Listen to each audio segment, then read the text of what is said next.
سے زیادہ چاہنے کا نام ایمان ہے۔ حضور کو چاہنا یہ ہے اصل ایمان، حضور کو چاہنا، اللہ کو چاہنا، یہ ہے ایمان، یہ ایمان۔ اب یہ ایمان آ گیا، اس کے بعد نماز پڑھو تو نماز قبول، روزہ رکھو تو روزہ قبول، زکات دو تو زکات قبول، حج کرو تو حج قبول، علم سیکھو تو علم قبول۔ لیکن آپ عالم بھی ہیں، آپ بول رہے میں علامہ ہوں، میں مفتی صاحب ہوں، میں حضرت قبلہ ہوں، میں حضرت جی ہوں، میں فلاں ہوں فلاں ہوں فلاں ہوں، سب کر رہے، پھر بیٹھ کے بول رہے حضور کو علم غیب نہیں تھا، حضور ہماری طرح تھے، حضور کو پیٹ کے پیچھے کی خبر نہیں تھی، حضور صلی اللہ علیہ وسلم مر گئے، مٹی میں مل گئے، نعوذ باللہ، نہ وہ ہماری سن سکتے نہ وہ ہم کو دیکھ سکتے۔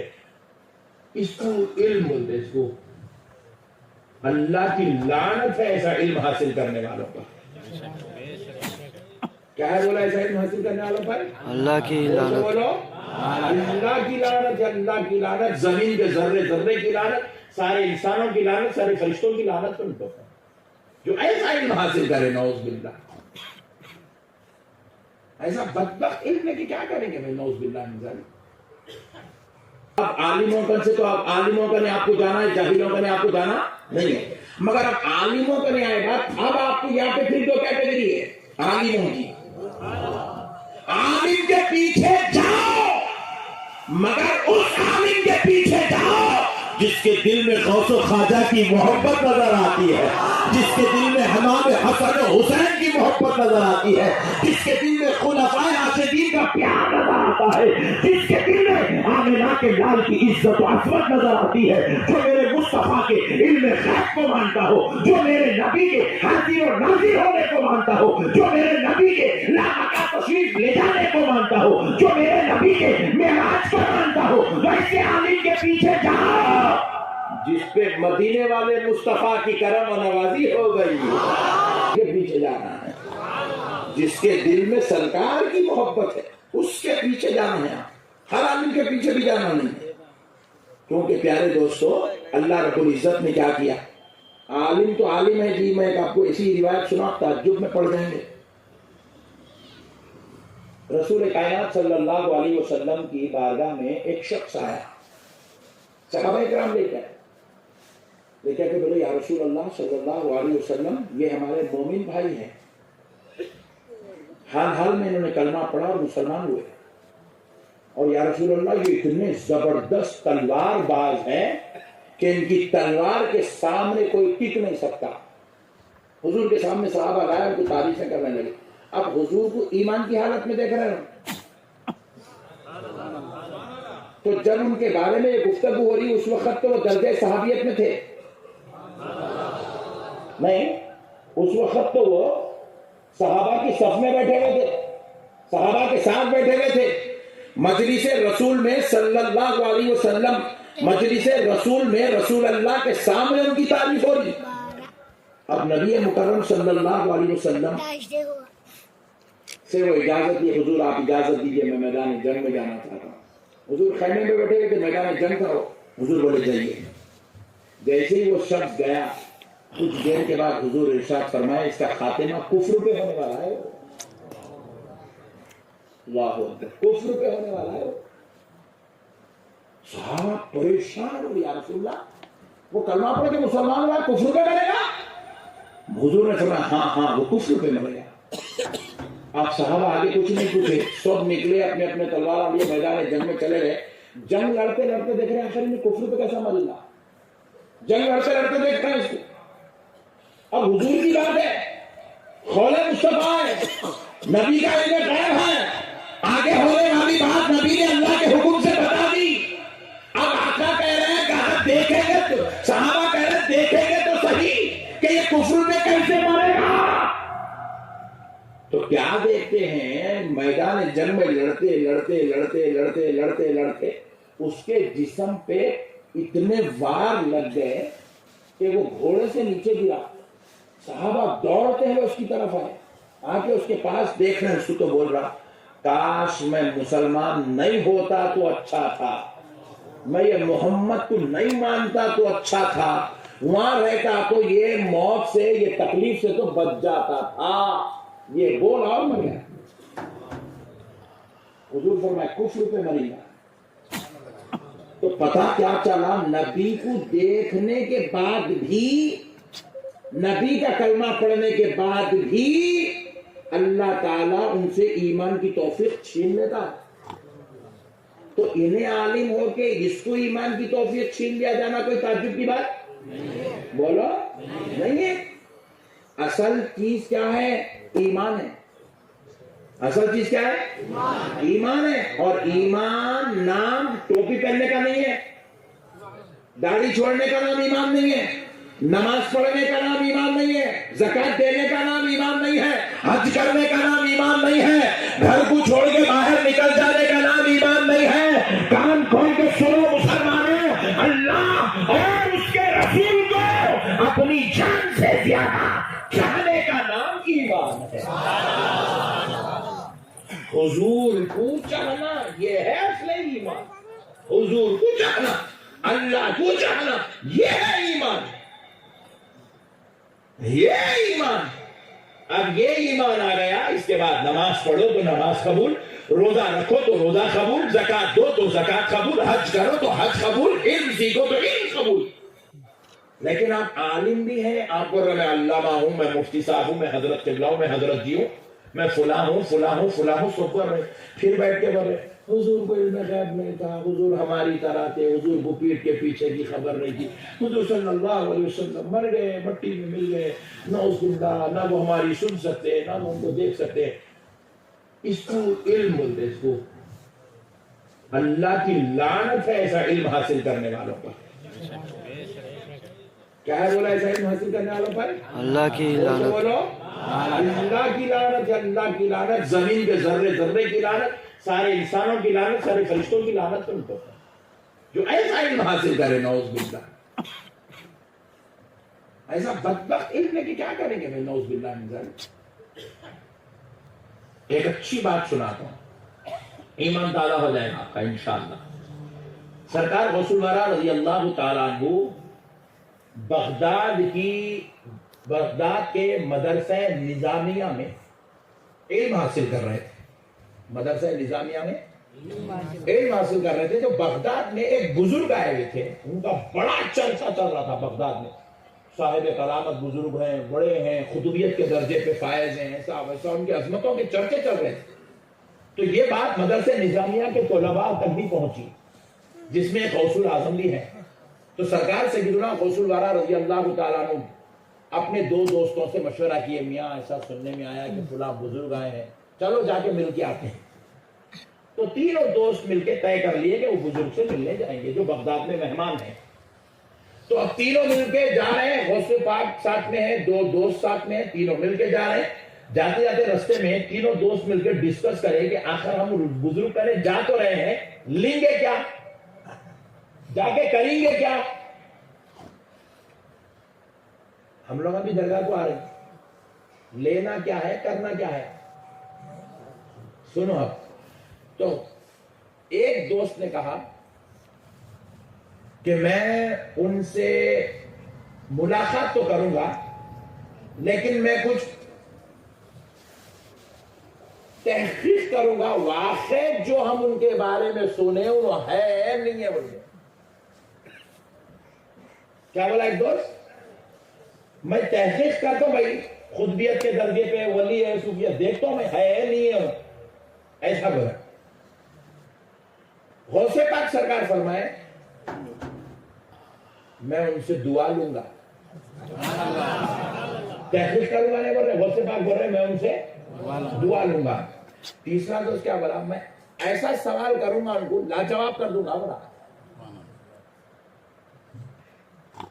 سمجھ رہے, تینوں تین قسم سے آ رہے ہیں, ایک لاجواب کرنے آ رہا, ایک تحقیق کرنے آ رہا, ایک دعا لینے آ رہا. جب تینوں آئے تو سرکار غوث الاعظم کو دیکھے تو وہ بزرگ اٹھ کے کھڑے ہو گئے. کھڑے ہو کے سرکار غوث اعظم کو اپنے سینے سے لگائے اور دعائیں دیے. دے کر کہا بیٹے اللہ نے جو نعمت ہم میں رکھی ہے, اللہ وہ نعمت تم میں منتقل کر کے تم کو اعلیٰ مقام پہ سربراہ کرنا. بیٹے تو دعا لینے آیا تھا, میں تجھے دعا دے رہا ہوں. دعا لینے آیا تھا، میں تجھے دعا دے رہا ہوں. اور دوسرے کو بولے آپ تحقیق کرنے آئے تھے، تحقیق کیجئے، ہم تیار ہیں. اللہ اکبر. ولی کی نظر. اللہ ان لوگوں کو غیب پہ مطلع کر دیتا ہے. بولے آپ تحقیق کرنے، تحقیق کیجئے. تو وہ شخص جیسے یہ باتیں سنا قدموں میں گر گیا. بولے مجھے معاف کر دیجئے، بچ گیا. معاف کر دیجئے، بچ گیا. تیسرا ابھی بھی اکڑ گئے. بولا کہ ہم دیکھنا چاہ رہے ہیں آپ سے، ہم یہ سوال کرتے ہیں، یہ سوال، وہ سوال، وہ سوال، یہ سوال. 2500 سوال کر دیا حضرت، 2500 جواب دے دیے. اس کے بعد وہ شخص بولا ہم نے آپ کو جیسا سنا تھا آپ کو ویسا پایا. پھر اس کے بعد دربار میں سے نکل کے چلے گئے. ایک تو غوث الاعظم ہو گئے، دوسرا جو شخص تھا وہ اپنی زندگی میں گزر بسر میں کامیاب ہو گیا. تیسرا جو شخص تھا جو حضرت سے سوالات کر رہا تھا وہ اپنے دور کا سب سے بڑا عالم بنا. سب سے بڑا عالم. اتنا بڑا عالم بنا کہ عیسائیوں اور یہودیوں کے عالم اس سے اگر مناظرہ کرتے تو تلے چاٹ لیتے تھے. اتنا بڑا عالم بنا. بچپن میں تو بے ادب تھا، بعد میں اتنا بڑا اتنا بڑا اتنا بڑا اتنا بڑا عالم بنا، عیسائیوں اور یہودیوں کے عالم اس کے تلوے چاٹنے لگے. مگر ایک عیسائی بادشاہ نے ترکیب بنائی کہ اس کو کسی بھی صورت ہرانا ہے، کچھ بھی کرنا ہے اس کو ہرانا ہے. تو وزیر کو بات جب کانوں تک پہنچی، بولے سرکار میرے پاس ایک مشورہ ہے، آپ اگر برا نہیں مانتے تو میں مشورہ دیتا ہوں، کیونکہ اس کی ایک کی وجہ سے ہمارا مذہب عیسائیت خطرے میں پڑ گیا ہے پورا. انہیں ایک اپنی طرف آ گیا تو اپنا مذہب پھر سے بھاگنا شروع ہوتا. تو بادشاہ بولے کیا ہے ترکیب دیجیے. عیسائی بادشاہ تھے، بولے ترکیب دیجیے، کیا ہے مشورہ دیجیے. بولے سرکار آپ کی جو بیٹی ہے وہ انتہائی حسین جمیل خوبصورت ہے. اس مسلمان عالم کو ہم مناظرے کے لیے بلائیں گے، کرسی پہ بٹھائیں گے، سامنے عیسائی عالموں کو بٹھائیں گے. جیسے ہی ہمارے عیسائی عالم ہارنے پہ آ جائے ہم پردے ہٹا کے آپ کی بچی کا دیدار کرائیں گے، اور جیسے ہی وہ آپ کی دختر پہ نظر ڈالے گا مجھے یقین ہے وہ پھسل جائے گا. ایسے ہی ہوا. مناظرہ رکھے، انہیں جیت رہا، پورا فل زبردست کیف و کیفیت کے ساتھ دے رہا. پردے ہٹا دیے، بچی کو سامنے لا کے چھوڑ دیے. وہ دوشیزہ کو دیکھا تو بس انہیں خالی دیکھتے رہے گا. بولا سوالہ کر رہے ہیں ادھر گم ہو گئے. دیکھ رہے ہیں آپ بے ادبی کا نتیجہ، گم ہو گیا ادھر. بچپن میں بے ادبی کرو، جواب اللہ 30 سال 35 سال کے بعد دے رہا. گم ہو گیا. ایسا گم ہوا کہ وزیر آ کے کان میں بولا اگر آپ اجازت دے تو میں اس لڑکی سے آپ کا نکاح کروا دوں، بس شرط اتنی ہے آپ کی عیسائی بن جائے. وہ بچی کی محبت میں 3 دن تک کشم و کش میں رہا، سوچتے رہا کیا کروں کیا کروں کیا کروں کیا کروں کیا کروں کیا کروں. لیکن جس کو ولیوں کی مار پڑتی نا،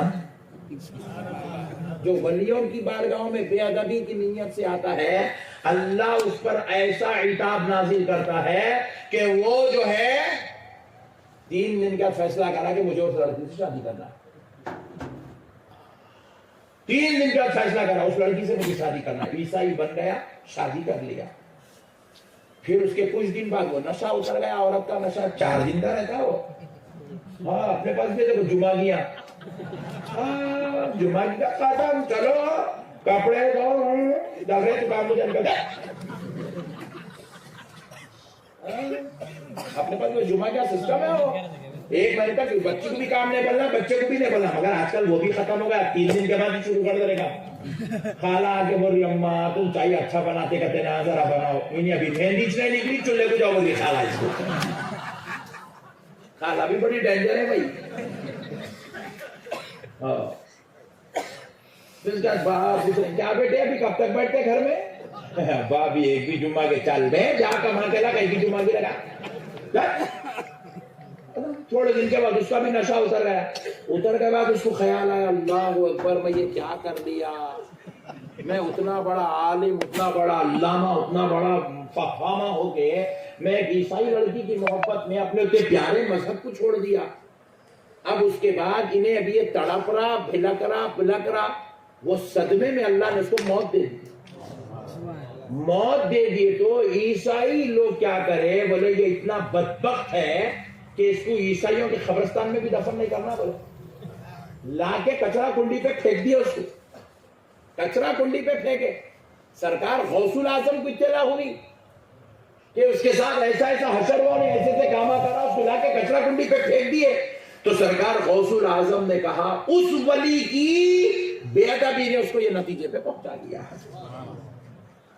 اولیاء کی بے ادبی ایمان کو غارت کر دیتی, ایمان کو, ایمان غارت کا تھا ولیوں کی بے ادبی سے. اس لیے کہ یہ میں نے کہہ رہا ہوں, یہ اللہ تعالیٰ خود کہہ رہا ہے. پیارے مصطفیٰ کی زبان ہے, قول اللہ کا ہے, حدیث قدسی ہے. من عاد لی ولیا فقد آذنتہ بالحرب, جو میرے ولی سے دشمنی کرے گا, بغض رکھے گا, دل میں میرے ولی کے تعلق سے کینہ و کپٹ رکھے گا, اس سے کہہ دو کہ اللہ اس سے اعلان جنگ کرتا ہے. اللہ کہہ رہا میں جنگ کروں گا اس کے ساتھ, میں جنگ کروں گا اس سے. جو میرے ولی سے دشمنی کرتا ہے میں اس سے جنگ کروں گا. اس لیے کبھی بھی اولیاء اللہ سے بغض نہیں, اولیاء اللہ کے ساتھ غداری نہیں, اولیاء اللہ کے ساتھ نعوذ باللہ نازیبہ کلمات, نازیبہ حرکات نہیں. اولیاء اللہ سے محبت, اولیاء اللہ سے پیار, اولیاء اللہ سے چاہت, اولیاء اللہ کے لیے دلوں میں محبت, ان کا ادب, ان کا احترام, یہی ہماری زندگی کا سرمایہ ہے. ہم اپنی سر کی آنکھوں سے دیکھیں بھائی, لوگوں کو برباد ہوتے ہوئے دیکھیں, غارت ہوتے ہوئے دیکھیں, ہلاک ہوتے ہوئے دیکھیں, نیست و نابود ہوتے ہوئے دیکھیں ہم لوگوں کو. جو ولیوں کی بے ادبی کرتا, جو